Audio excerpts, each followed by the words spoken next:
Programme میں آپ کو ایک بار پھر خوش آمدید کہیں گے۔ تحریک انصاف کے جلسوں میں صحافیوں پر تشدد کا سلسلہ جاری ہے اور جب سے یہ دھرنے شروع ہوئے ہیں اس وقت سے لے کر آج تک کوئی دن ایسا نہیں ہے کہ تحریک انصاف کے لیے کوئی بڑا دن ہو اور صحافیوں کو تشدد کا نشانہ نہ بنایا جائے۔ جیو نیوز پر ان کی خاص مہربانی ہے اور جہاں کہیں بھی کوئی اینکر پرسن تو دور کی بات، اگر D S N G van اور کوئی ٹیکنیشین بھی اگر نظر آ جائے تو اس کو بھی نہیں چھوڑا جاتا اور اسے بھی تکلیفیں پہنچائی جاتی ہیں۔ نہ تو مذمتیں کام آئیں اور نہ ہی تحریک انصاف کے سربراہ عمران خان کی یقین دہانیاں کام آئیں۔ تحریک انصاف کے احتجاج میں آج ایک بار پھر جیو نیوز کی ٹیم پر حملہ کیا گیا اور براہ راست نشریات کے دوران ہماری ساتھی اینکر ثنا مرزا پر بوتلیں برسائی گئیں۔ ایک بوتل جو ان کے چہرے پر آ کر لگی، جس کے بعد بھی انہوں نے اپنے ضبط پر وہ قابو نہیں رکھ سکیں، آنکھوں سے آنسو جاری ہو گئے۔ پھر امین حفیظ ان کے سامنے، جو ہمارے ہر دل عزیز رپورٹر ہیں، ہمیشہ ہم نے انہیں ہنستا گاتا دیکھا، ہمیشہ ہم نے انہیں خوش و خرم دیکھا، وہ ان کے سامنے کھڑے ہوئے اور ان کے سر پر ایک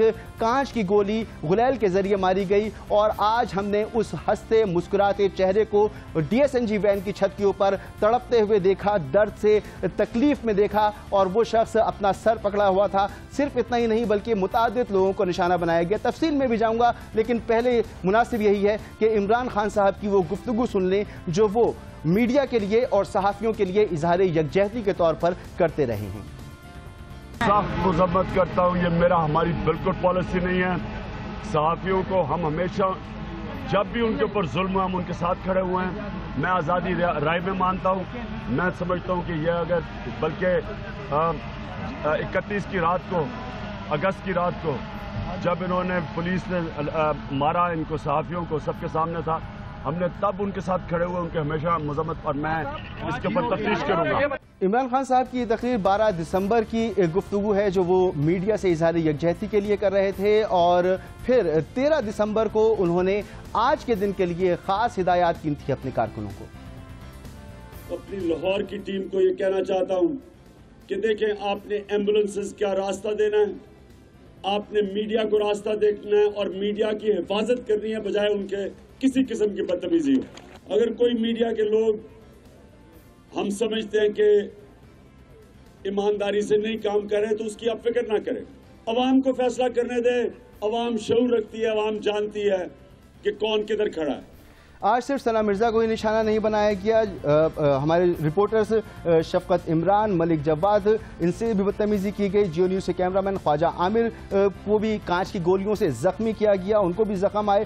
کوریج سے وابستہ جتنے بھی لوگ آج فیلڈ میں رہے تقریباً سبھی کو کسی نہ کسی طریقے سے تنگ کیا گیا، ہراس کیا گیا اور یہ کوشش کی گئی کہ جیو جو حق اور سچ کی آواز بنتا ہے اور حقیقت پسندی پر مبنی رپورٹنگ کرتا ہے اس کو اس کے کام سے روکا جائے۔ یہ تمام صورتحال آج سارا دن ہمارے سامنے رہی۔ احمد فراز ہمارے کلیگ، ان کو بھی نشانہ بنایا گیا۔ کتنے میں نام لوں، میرے ذہن میں بہت سارے نام موجود ہیں اور ایسا ہی نہیں کہ صرف جیو نیوز ہدف رہا ہو بلکہ اس سے پہلے ہم نے یہ بھی دیکھا کہ آج ٹی وی کی ٹیم کو نشانہ بنایا گیا، کیپٹل ٹی وی کی ٹیم کو نشانہ بنایا گیا، سما ٹی وی کی ٹیم کو نشانہ بنایا گیا اور یہ ایک سلسلہ ہے جو مسلسل چلا آ رہا ہے۔ اس سے پہلے جب کراچی میں جلسہ کر رہے تھے، احتجاج کر رہی تھی تحریک انصاف، اس وقت بھی ہماری 2 ساتھی رپورٹرز کو نشانہ بنایا گیا تھا۔ سدرا ڈار کو ان کے اوپر پتھر پھینکے گئے تھے، غلط زبان استعمال کی گئی تھی اور حد کر دی گئی تھی اس وقت جب امیمہ ملک گاڑی میں بیٹھی تھیں اور یہ کوشش کی جا رہی تھی کہ کسی طرح سے گاڑی کے دروازے کھول لیے جائیں اور اس خاتون رپورٹر کو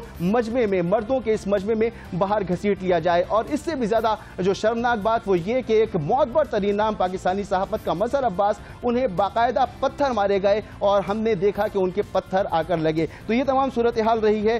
ثنا مرزا ایک بار پھر ہمارے ساتھ موجود ہیں۔ ثنا، ایک ہم افسوس ہی کر سکتے ہیں جو کچھ آج ہوتا رہا، کچھ ہم سے شیئر کر پائیں گی کہ کس طرح سے آپ نے قابو پایا اپنے آپ پر اور کیا کوشش کیا رہی آپ کی کہ آپ اس کے بعد بھی کس طرح سے رپورٹنگ کرتی رہیں؟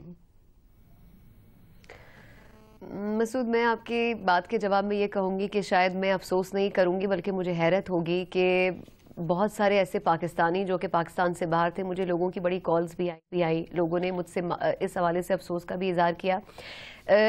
چاہے عمران خان صاحب کے اوپر کتنے ہی لوگ تنقید کیوں نہ کریں، لیکن اس میں کوئی دو رائے نہیں ہے کہ وہ ایک بڑے لیڈر کے طور پر سامنے آئے ہیں۔ جب ملک میں پرانی جماعتیں چلی آ رہی تھیں، لوگوں کو ان سے شکایات تھی، عمران خان صاحب نے تبدیلی کا نعرہ لگایا اور بہت سارے لوگوں نے ان کے اس نعرے پر لبیک بھی کہا. اس لیے عمران خان صاحب کو آئیکونک لیڈر کہنا غلط نہیں ہوگا. میں سمجھتی ہوں کہ شاید 1 مرتبہ 2 مرتبہ 3 مرتبہ یقیناً غلطیاں ہوتی ہیں، اور غلطیوں میں اتنا اسپیس، اتنا مارجن دینا چاہیے کہ آپ ان غلطیوں کو نہ دہرائیں اور آپ دیکھ سکیں کہ کیا واقعی آپ میں کوئی بہتری تبدیلی آئی ہے یا نہیں. عمران خان صاحب نے متعدد مرتبہ یہ کہا کہ وہ میڈیا کے حوالے سے بہت خیال رکھتے ہیں، اور انہوں نے اپنے کارکنان کو تاکید بھی کی اس حوالے سے کہ میڈیا کا خیال رکھا جائے. لیکن آج بھی، اور اس کی شروعات میں نے 30 نومبر کو بھی دیکھی تھی اسلام آباد میں، جب میں وہاں پر ان کا جلسہ کور کر رہی تھی، اور آپ لوگوں نے بھی متعدد مواقع پہ جلسے کور کیے ہیں. ہم نے پریکٹیکل گراؤنڈ کے اوپر یہ کبھی ہوتے ہوئے نہیں دیکھا کہ پاکستان تحریک انصاف کے کارکنان کو کوئی سنبھال سکتا ہو. میں نے شام میں یہ سوال ضرور اٹھایا تھا کہ کیا واقعی یہ بات درست ہے کہ جو لوگ اس طرح موب کی شکل میں آتے ہیں اور جیو کو اسپیسیفکلی ٹارگٹ کرتے ہیں، کیا واقعی وہ پاکستان تحریک انصاف سے تعلق رکھتے ہیں؟ میں کسی نہ کسی حد تک یہ سمجھتی تھی کہ شاید ہو سکتا ہے کہ وہ لوگ نہ ہو، کیونکہ عمران خان صاحب متعدد مرتبہ اس کو رد کرتے آئے ہیں اور اپنے کارکنان کو سمجھاتے بھی آئے ہیں. لیکن میرے ذہن میں یہ سوال بھی ہے کہ یہ سوال میں نے شام میں بھی دہرایا تھا حامد میر صاحب کے سامنے بھی، کہ کیا اگر ایسا نہیں ہے تو پھر دوسری جماعتوں کے جلسوں میں ایسا کیوں نہیں ہوتا؟ تنقید برداشت کرنا سیاسی جماعتوں کی ایک طرح سے صفت ہوتی ہے. اگر آپ صحافیوں کی، صحافتی برادری کی تنقید برداشت نہیں کریں گے تو آپ اپنے آپ کو مزید اچھے طریقے سے سامنے کیسے لائیں گے عوام کے، اور آپ قائل کیسے کریں گے؟ اگر کسی معاملے پر ادارے کے پوائنٹ آف ویو سے آپ کو کسی تنقید کا سامنا کرنا پڑا ہے تو اس کا نزلہ آپ کو ان کے امپلائیز کے اوپر نہیں نکالنا چاہیے. ہم اگر گراؤنڈ پر موجود ہیں تو ہم اپنے ادارے کے ساتھ بھی کئی دفعہ اختلاف رائے رکھتے ہیں، اور ہم اپنی مرضی سے جو ہمیں صحیح لگتا ہے، جو ہمیں دکھ رہا ہوتا ہے، وہ رپورٹنگ بھی کرتے ہیں. تو کیا اس کا مطلب یہ ہے کہ ہمارا ادارہ بھی ہمارے ساتھ یہی سلوک کرتا اور نہیں کرتا؟ وہ ہمیں یہ لبرٹی دیتے ہیں. اس طرح عمران خان صاحب کو، صحافیوں کو بھی وہ لبرٹی دینی چاہیے کہ وہ گراؤنڈ سے وہ کنوے کر سکے جو ان کو دکھ رہا ہے. بالکل ٹھیک، بہت بہت شکریہ ثنا مرزا، اور اپنا بہت رکھیے گا. اسی معاملے پر بات کریں گے سینئر اینکر پرسن اور پاکستان کی معروف صحافی، باخبر صحافی آسماں شیرازی ہمارے ساتھ موجود ہیں. بہت بہت شکریہ آسماں، آپ ہمارے ساتھ موجود ہیں. ثنا کی گفتگو سنی، یہ سب کچھ برداشت کرنے کے باوجود بھی وہ اسپیس دے رہی ہیں عمران خان صاحب کو بھی، تحریک انصاف کو بھی اسپیس دے رہی ہیں. 30 تاریخ کو جو کچھ ہوا تھا وہاں تو آپ موجود تھیں اور آپ نے ہیلپ بھی کی تھی ثنا مرزا کی. کیا واقعی ہے اتنا اسپیس دینا چاہیے اور اتنا بڑا دل رکھنا چاہیے یہ سب کچھ ہونے کے باوجود بھی؟ میرا خیال ہے کہ جو ثنا کے جذبات ہیں وہ بالکل ایک صحیح سچے صحافی کے جذبات ہیں. وہ اپنی ذات سے بالکل بالا تر ہو کے اس وقت بات کر رہی ہیں. بڑی ہی جرت کے ساتھ وہ 30 والا جو جلسہ تھا اسلام آباد کا، اس میں انہوں نے رپورٹنگ کی، اور میں نے خود چونکہ بہت زیادہ فیلڈ کے اندر کام کیا ہے تو میں واقعی بہت سراہتی ہوں کہ ثنا نے جس طرح سے فیس کیا. کیونکہ جیسے ہی ثنا نے مائک پکڑا تھا اس کے ساتھ ہی جیو کے خلاف اور جو ان کے خلاف